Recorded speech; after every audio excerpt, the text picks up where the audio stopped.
You are about to learn one of the biggest secrets in the history of the world. It's a secret that has huge effects for everyone who lives on this planet. Most people can feel deep down that something isn't quite right with the world economy, but few know what it is. Gone are the days where a family can survive on just one paycheck. Every day it seems things are more and more out of control, yet only 1 in a million understand why. You are about to discover the system that is ultimately responsible for most of the inequality in our world today.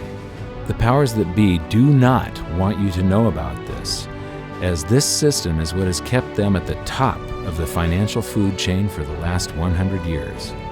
Learning this will change your life because it'll change the choices that you make. If enough people learn it, it'll change the world because it'll change the system. For this is the biggest hidden secret of money.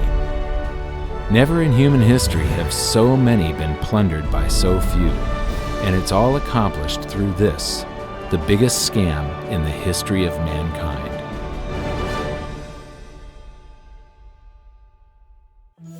They say that money doesn't grow on trees, but the truth is that the modern banking system creates currency far faster than trees can grow. Most people don't have a clue how currency is created. Economists and bankers make it sound so complex that people think they can't understand it. But I'm going to strip our monetary system down to its essence so that you can see the scam behind the curtain and just how it affects you. Every modern society creates currency in pretty much the same way. But since the US dollar is the majority of the world's currency, I'm going to use the United States as our example. It all starts when some politician says, "Vote for me and I'll make sure the government provides you more free stuff than my opponent will." But there's no such thing as a free lunch. So to provide that supposedly free stuff, the politicians vote for the country to spend more than its income. This is called deficit spending. To pay for that deficit spending, the Treasury borrows currency by issuing a bond. So what's a bond? If you think about it, a bond is really nothing but a glorified IOU. It's a pretty piece of paper with numbers printed on it that says, "Loan me $1 trillion today, and I promise over a 10-year period I'm going to pay you back that $1 trillion plus interest." But what you need to understand is that Treasury bonds are our national debt. These glorified IOUs are to be paid back by you and I and our descendants through future taxation. Therefore, when the government issues a bond, it steals prosperity out of the future so that it can spend it today. The Treasury then holds a bond auction, and the world's largest banks show up and compete to buy part of our national debt and make a profit on it by earning interest. You'll notice that as we move through this process, the big banks are there, taking a cut every step of the way. This isn't by chance, as you'll see shortly. Then, through a shell game called open market operations, the banks get to sell some of those bonds to the Federal Reserve at a profit. To pay for the bonds, the Federal Reserve opens up its big old checkbook and writes bad, bogus, counterfeit checks that should bounce because they're drawn on an account that always has a zero balance. There isn't 1 penny in there. To quote from the Boston Federal Reserve, "When you or I write a check, there must be sufficient funds in our account to cover that check. But when the Federal Reserve writes a check, there is no bank deposit on which that check is drawn. When the Federal Reserve writes a check, it is creating money."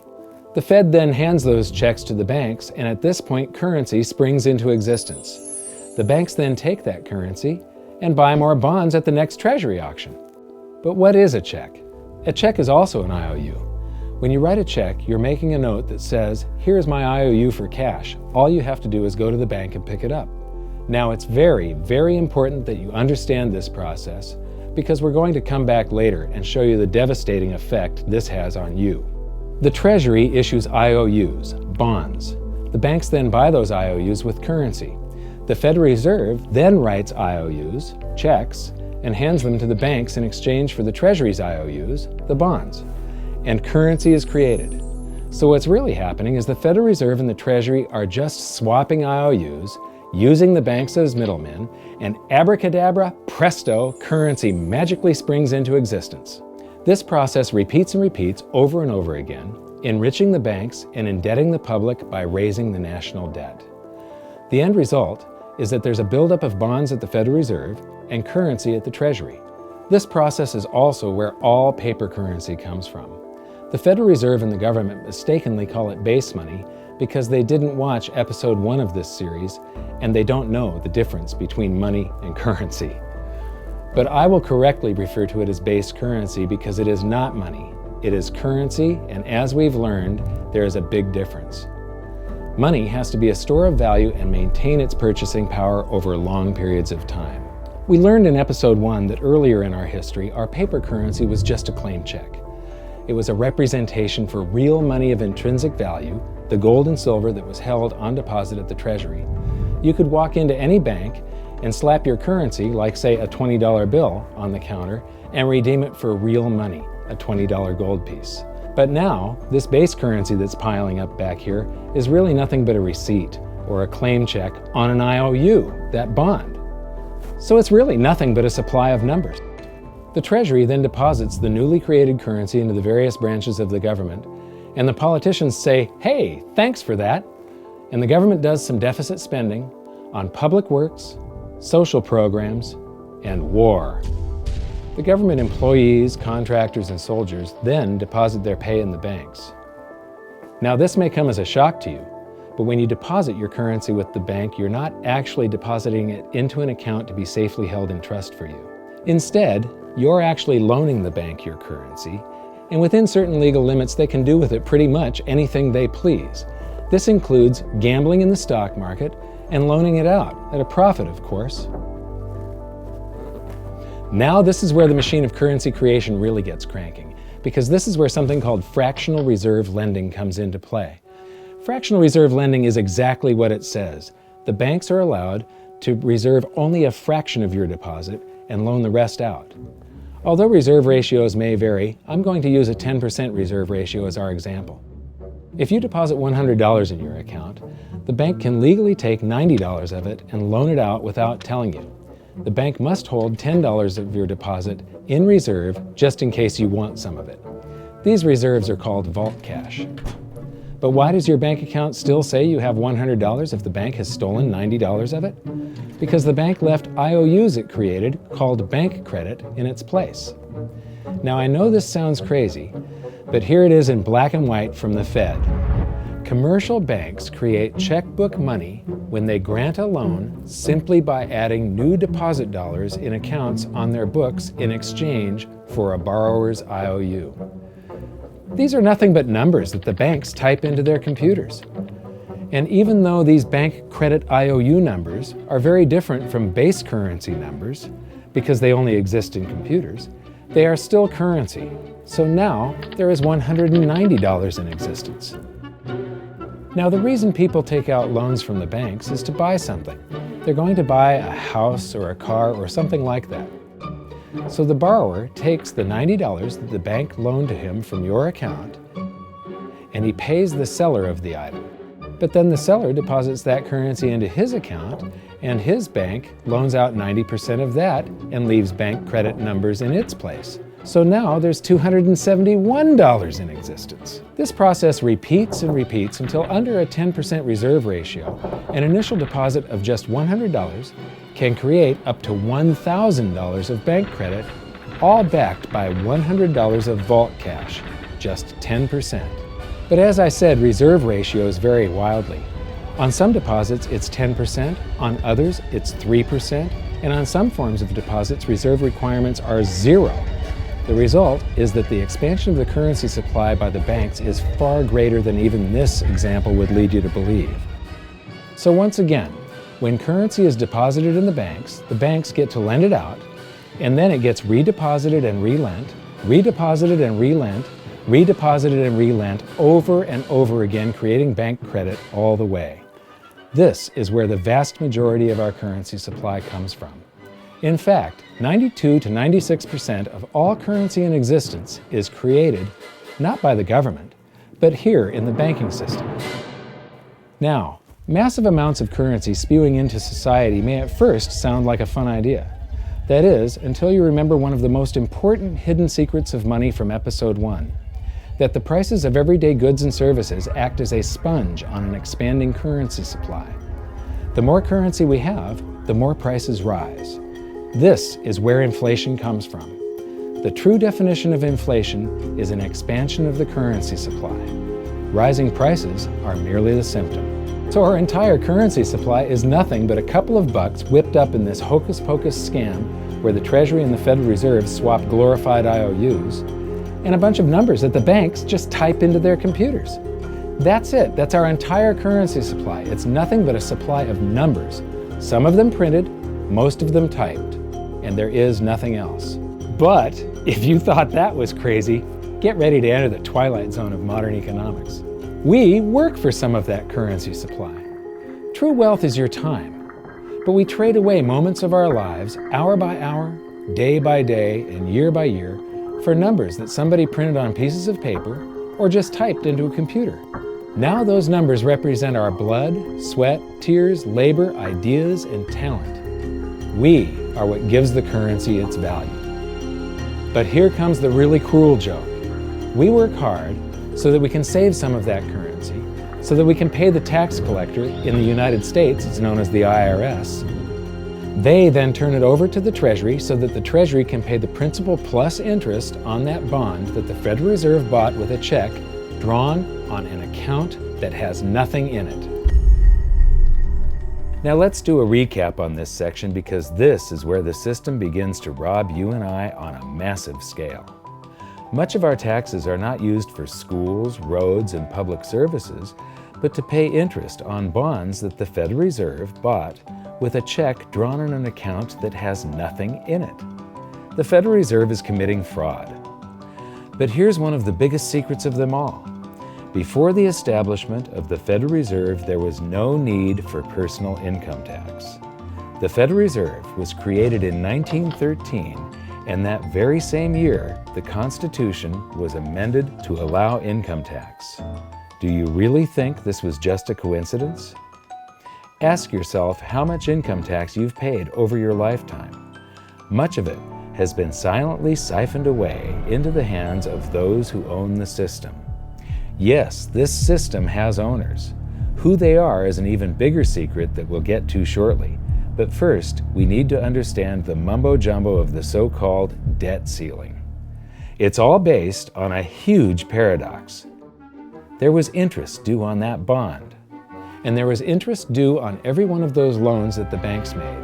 That means that there is interest due on every dollar in existence. Let me ask you something. If you borrow the very first dollar into existence, and that's the only dollar that exists on the planet, but you promise to pay it back plus another dollar's worth of interest, where do you get the second dollar to pay the interest? The answer is that you have to borrow that one into existence and promise to pay it back with interest as well. So now there are $2 in existence, but you owe $4, and so on and so on. The result is there's never enough currency to pay the debt. There is always more debt in the system than there is currency in existence to pay the debt. Therefore, the whole system is impossible. It is finite. It will come to an end one day. What would happen if the government stopped borrowing to do deficit spending? Are the payments on those treasury bonds going to stop? What would happen if the public stopped borrowing and going deeper into debt? Are your house and car payments going to stop? No. There is a payment due every month on the principal plus the interest on every dollar in existence, and those payments do not stop. If we stop borrowing, then no new currency is created to replace the currency that we used to make those payments. Whether you're making a payment on a loan or paying tax to make a payment on a bond, the portion of the payment that goes to pay off the principal extinguishes that portion of the debt. But the debt also extinguishes the currency. Currency and debt are like matter and antimatter. When they meet, they annihilate each other. If we just pay off the principal only on all the loans and bonds that exist, the entire currency supply just vanishes. So if we don't go deeper into debt every year, look what happens. The whole thing goes into a deflationary collapse under the weight of those payments. Politicians and pundits alike talk about balancing the budget, paying down the debt, and living within our means. They don't understand that that is deflationary. It is impossible to do under our current monetary system without collapsing the whole economy. This is why any talk of a debt ceiling is not only ridiculous, it's delusional. The system is designed to require ever-increasing levels of debt just to continue. And that's why politicians will always kick the can down the road and raise this so-called debt ceiling over and over again until the whole system finally collapses under its own weight. In other words, they don't want it to collapse on their watch. The Founding Fathers of the United States knew the dangers of central banking and fought to free themselves from this very thing. The Revolutionary War started out as a tax revolt, but now we must pay tax just to have a monetary system. Having just suffered through the hyperinflation of the continental dollar, which was printed into oblivion to finance the Revolutionary War, they understood the dangers of fiat currency and debt-based monetary systems. So to protect future generations from institutional theft and out-of-control government, they wrote into the Constitution that only gold and silver can be money for the simple fact that you can't print them. Our current system is not only unconstitutional, but it robs us of the liberty and prosperity our forefathers fought and died for. We are all feeling the effects of ignoring the Constitution right now. By forcing more currency into circulation, our purchasing power is diluted. Inflation is a slow and insidious stealth tax that is simply the result of this debt-based monetary system. This system empowers and benefits those who create the currency and receive it first, as they get to spend it into circulation before it has an effect on the economy. They're stealing purchasing power from you and transferring it to the banks and the government every hour of every day because of this false monetary system. And it's not like the people at the top don't know this. To quote the Federal Reserve, the decrease in purchasing power incurred by the holders of money due to inflation imparts gains to the issuers of money. This is a fraud. It is a pyramid scheme, it is a Ponzi scheme, it's a scam, and it's a lie. Our entire monetary system is nothing but a form of legalized theft. But here's the biggest con job of them all. The Federal Reserve is not federal, it has stockholders. There is no federal agency that has stockholders. What's a stockholder? A share of stock represents a percentage of ownership in a corporation. So the stockholders are the owners of that corporation. Therefore, the Federal Reserve is a private corporation with owners. And you can see it for yourself if you go to the Federal Reserve's website, and it will say, the stockholders receive an annual dividend of 6%. Now we know that the stock in the Federal Reserve was originally issued to the largest banks in the United States. But because of mergers and acquisitions through the years, you can't actually trace who owns the stock in the Federal Reserve. That's a very closely guarded secret. My guess would be that the owners are those primary dealers, the banks that get to make a profit by selling part of our national debt, those bonds, to the Federal Reserve, who buys them with a check from nothing. Then we pay tax to pay the principal and the interest on those bonds so that the Federal Reserve can pay the banks a 6% dividend. Don't be alarmed if you don't quite comprehend the deception of this system at first glance. Very few people do. It is purposely complex. The economist John Maynard Keynes once wrote, "By this means, government may secretly and unobserved confiscate the wealth of the people, and not one man in a million will detect the theft." I believe that presented correctly, anyone can understand this system, regardless of how complex it is. So let's do a recap and break it down even more. The way the system works is that, step 1, the government creates glorified IOUs. These bonds increase our national debt and put the public on the hook to pay it back. Step 2, IOUs are swapped to create currency. The Treasury sells the bonds to the banks. The banks then turn around and sell our national debt at a profit to the Federal Reserve, which they probably own. The Federal Reserve then opens its checkbook that doesn't have a penny in it and buys those IOUs with IOUs that it writes, checks, on a checking account that has a zero balance. Then they give those checks to the banks and currency just springs into existence, and then the whole process repeats. This results in a buildup of bonds at the Federal Reserve and currency at the Treasury, which is really just a supply of numbers. The Treasury then deposits the numbers in the various branches of the government, and we get to step 3, The government spends the numbers on promises, public works, social programs, and war. Then the government employees, contractors, and soldiers deposit their pay into the banks, and we get to step 4, where the banks multiply the numbers by magically inventing more IOUs through fractional reserve lending, where they steal a portion of everyone's deposit and lend it out. That currency gets redeposited, and then a portion is stolen again, and the process repeats over and over, magnifying the currency supply exponentially. Then we work for some of those numbers, which brings us to step 5, where our numbers are taxed.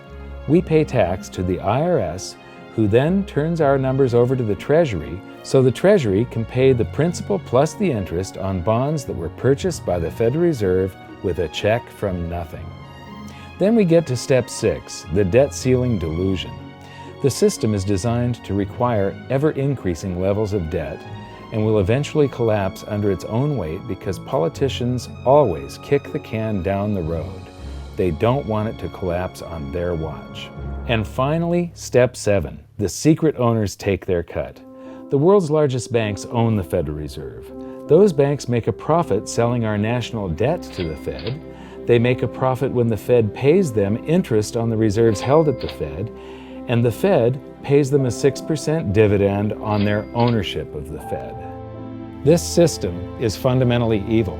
It funnels wealth from the working population to the government and the banking sector. It is the cause of the artificial booms and busts of modern economies, and it causes great disparity of wealth between the rich and the working class.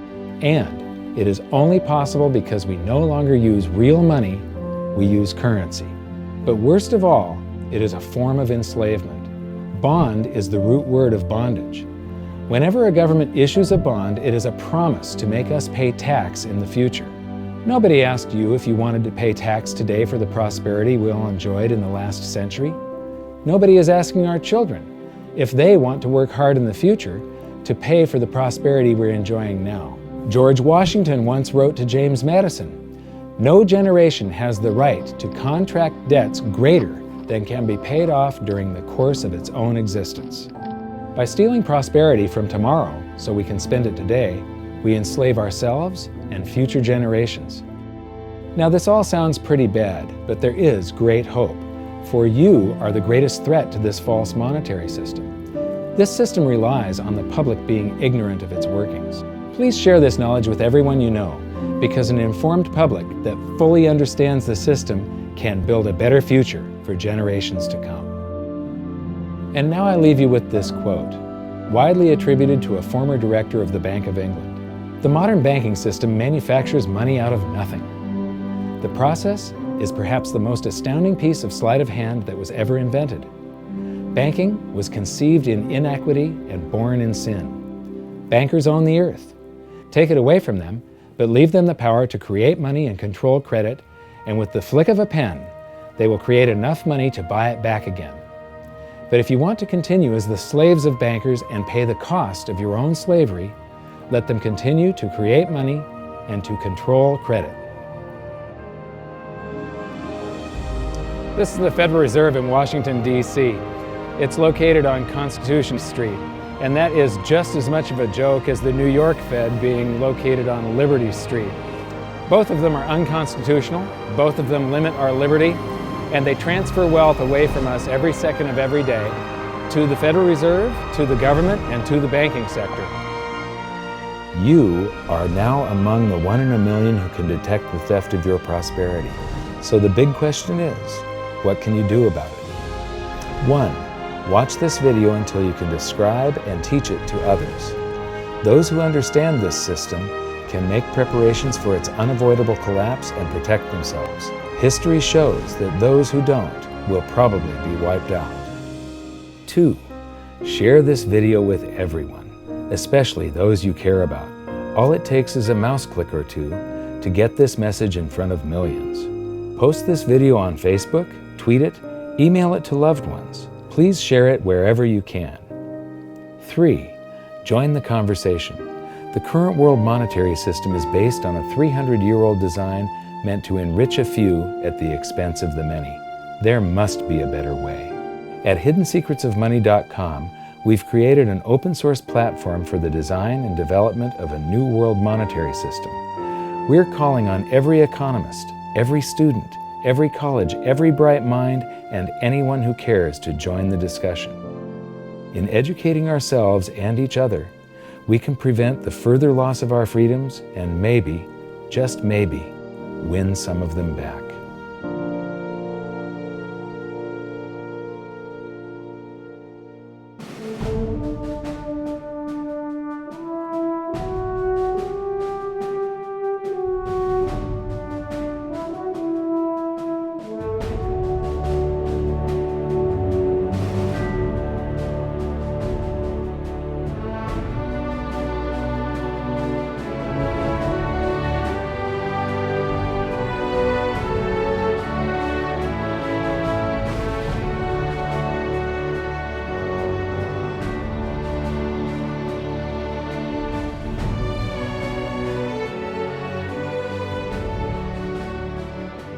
I think your episode 4 is very beneficial, very helpful. It's going to introduce these ideas to a lot of people, and like I've just been talking about, we have to change people's mind, and the more they understand it, the better. And I think we're at this point now where more people in the last several years, 4 or 5 years, have thought about the Fed than they ever have in the previous 95 years. So I think an explanation and diagrams to show it is very helpful, because quite frankly, they're not going to get it in their grade school. They're not going to get it in their high schools. They're not going to get it in college unless they're in a very rare circumstance to understand how this works. You know, for years before I got involved in really studying gold and some of the things I write and talk about today, I was a monetary economist for decades. You know, in your video, you talk about the primary dealers.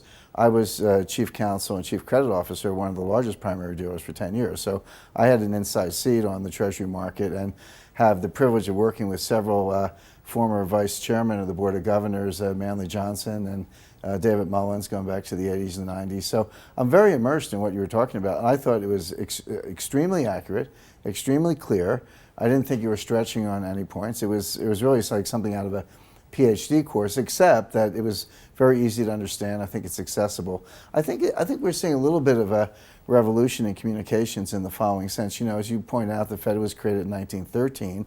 Well, in 1913, there was no web, there was no YouTube, no Twitter. There was really no one to kind of stand up and oppose the Fed or call them out, if you will, or really get into a discussion that everyday Americans could follow. That's not true now with social media and everything else. You can reach out to millions and tens of millions of people and tell them what's going on. I think you've done that. You've done it successfully. I applaud it. I think this is a great video. I look forward to seeing it again. I know millions of people will enjoy it. Well, as we know, the Federal Reserve believes it can create money out of thin air, not realize money is supposed to represent real products and services. And what people don't realize is when the Fed does that, in effect, as Keynes pointed out, it's a form of taxation. It's a form of confiscation. And because people don't see it, the politicos get away with it, but it also undermines social trust. It just is corrosive throughout society. We're going to have a lot of turmoil in the coming years, but it's going to be the kind of turmoil that leads to positive things. So don't despair. Get out there and fight, because the tide is going to turn. This is going to be the status last stand. Thank you. This episode of Mike Maloney's Hidden Secrets of Money was brought to you by goldsilver.com and the new Silver Pegasus round. To learn how to protect your family and turn the coming economic storms into opportunity, visit goldsilver.com.